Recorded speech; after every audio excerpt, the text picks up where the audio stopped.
E aí, quando a gente fala da missão do Espiritismo, pergunta 627 do Livro dos Espíritos. Uma vez que Jesus, a pergunta de Kardec é muito boa, né? Uma vez que Jesus ensinou as verdadeiras leis de Deus, que utilidade do ensino que os espíritos dão? Qual é a utilidade dos espíritos se Jesus já ensinou tudo isso? Terão que nos ensinar mais alguma coisa? A resposta da espiritualidade é perfeita. Jesus empregava a miúde na sua linguagem alegorias e parábolas, porque falava de conformidade com os tempos e os lugares, que a verdade se torne inteligível por todo mundo.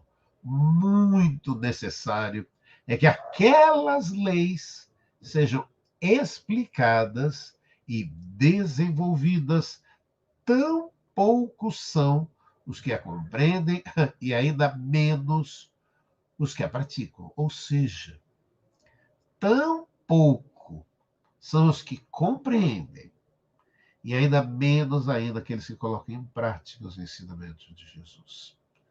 E aí o Espiritismo tem por essa missão fundamental, né, entre os homens, falarem, a gente, como é importante, falar da reforma interior de cada um, fornecendo explicações para que se faça luz nas consciências, consolo aos corações. Assim como Cristo não veio destruir a lei, eu não vim destruir a lei, porém cumpri-la. A doutrina espírita não veio desdizer os ensinos do Senhor, mas desenvolvê-los, completá-los, explicá-los em termos claros para toda a gente.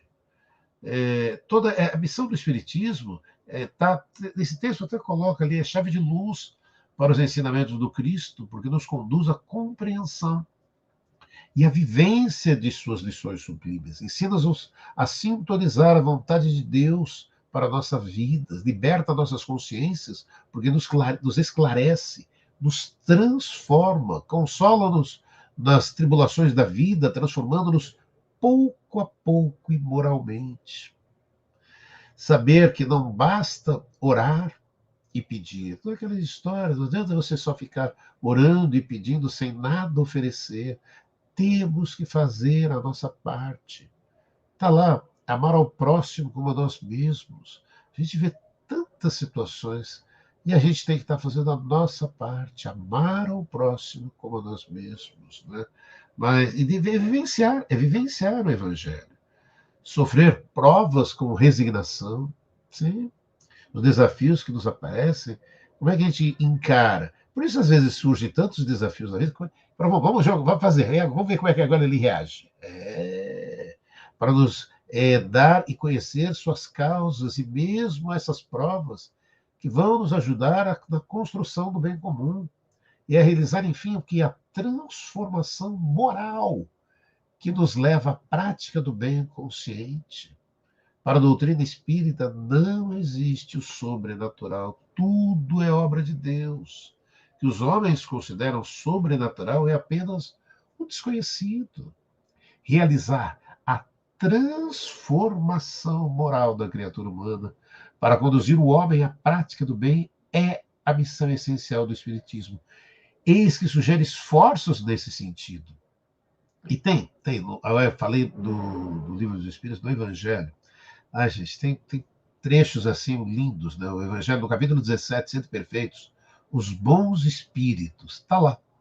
Reconhece-se o verdadeiro espírita pela sua transformação moral e pelos esforços que emprega para domar suas inclinações más.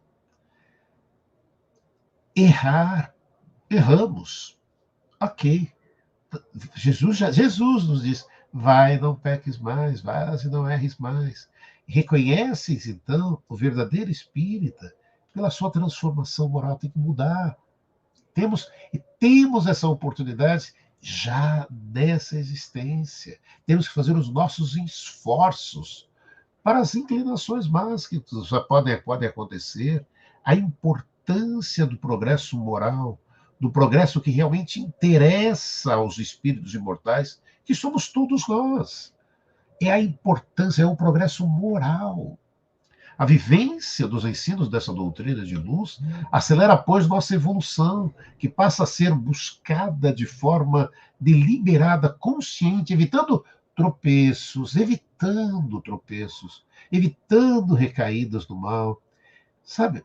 Mas esse é o esforço de cada um de nós. O Espiritismo é, acima de tudo, um processo libertador das consciências, a fim de que a visão do homem alcance horizontes mais altos, como estava no texto. Então, tem um outro trecho no Evangelho segundo o Espiritismo, que esse eu vou trazer só um trechinho, lição de casa para você que está aí nos acompanhando, hein? Lição de casa. Está lá no Evangelho segundo o Espiritismo, capítulo 20. Está lá, o tema é Trabalhadores da Última Hora. E ali tem Missão dos Espíritos, e Erasto, em 1863. Traz a mensagem. E eu vou pegar só um trechinho aqui, né, para que a gente possa conversar um pouco mais.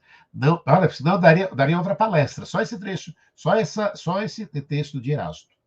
Não percebeis desde já a formação da tempestade que deve assolar o velho mundo e reduzir a nada a soma das inquietades terrenas?